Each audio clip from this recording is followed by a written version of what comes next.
Hello everyone, എല്ലാവർക്കും നമസ്കാരം. എന്ന ചാനലിലേക്ക് വീണ്ടും സ്വാഗതം. അപ്പോൾ നമ്മളുടെ 4 ഫീറ്റിൻ്റെ ടാങ്ക് ഞാൻ വീണ്ടും ഒന്ന് റീഡിഫൈൻ ചെയ്തു. വീണ്ടും ഒന്ന് ഡിസൈൻ മാറ്റി ചെയ്തു. പുതിയ ടേബിൾ നമ്മുടെ പഴയ ബ്രൗൺ പ്ലൈവുഡ് മാറ്റി MDF മാറ്റിയിട്ട് വൈറ്റ് പാനലിങ് ചെയ്ത പ്ലൈവുഡ് കൊണ്ട് വീണ്ടും റീകൺസ്ട്രക്ഷൻ ചെയ്തു. അല്ലാതെ ഇപ്പോൾ അടിപൊളിയായിട്ട് അറേഞ്ച് ചെയ്യാൻ പറ്റുന്നുണ്ട്. കൂടുതൽ സ്പേഷ്യസ് ആണ്. OSൻ്റെ ബയോമാസ്റ്റർ 250 ഇവിടെ ഫീഡിങ്ങും അക്വേറിയത്തിൻ്റെ ക്ലീനിങ്ങിൻ്റെ ഐറ്റംസും മൊത്തം ഉണ്ട്. ഇവിടെ ബാക്കിയുള്ള ആക്സസറീസ്, തുണി, ക്ലീനിങ്ങിൻ്റെ സ്റ്റഫ് അങ്ങനെ റീഅറേഞ്ച് ചെയ്യാൻ പറ്റി.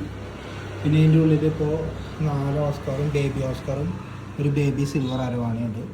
അവരുടെ ഡിസ്ട്രാക്ഷൻ വേറെ തമ്മിൽ ഫൈറ്റ് ചെയ്യാണ്ടിരിക്കാൻ ബെയ്റ്റായിട്ട് 4 ഗോൾഡ് വിഷന് ഇട്ടിട്ടുണ്ട്. ഇതുകൊണ്ട് ഓസ്കാർ അരവാണയെ അറ്റാക്ക് ചെയ്യുന്നില്ല. അതുകൊണ്ട് തന്നെ അടിപൊളിയായിട്ട് അവർ കഴിയുന്നുണ്ട്, എല്ലാവരും സമാധാനമായിട്ട്. അപ്പോൾ നല്ല ക്ലീനായിട്ട് തന്നെ അക്വേറിയം പഴയ പോലെ തന്നെ ഇരിക്കുന്നുണ്ട്. ഫിൽട്രേഷനൊന്നും യാതൊരു കുഴപ്പമില്ല. പിന്നിലുള്ള പൈപ്പ് മാറ്റി ഈ പൈപ്പ് പുതിയത് വെച്ചു.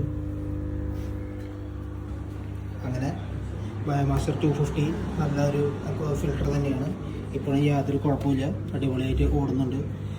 ഈ പൈപ്പുകൾ മാറ്റി പഴയ പൈപ്പിൽ അഴുക്ക് വന്ന് ഫുള്ള് കട്ട പിടിച്ചു അഴുക്കൊക്കെ. പിന്നെ ഇപ്പോൾ അടിപൊളിയായിട്ട് ഫിൽട്ടർ ഇപ്പോഴും ഓടുന്നു. 3-4 വർഷത്തോളമായിട്ട് യൂസ് ചെയ്യുന്നതാണ്, ഒരു കുഴപ്പമില്ല. ബയോമാസ്റ്റർ 250 OS ഉണ്ട്.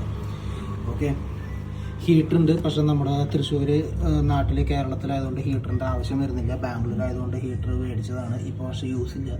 വെള്ളം എപ്പോഴും അത്യാവശ്യത്തിനുള്ള ചൂടുള്ള ടെമ്പറേച്ചർ ആയതുകൊണ്ട് യൂസ് ചെയ്യേണ്ട ആവശ്യം വരുന്നില്ല വിൻ്റർ സീസണിൽ.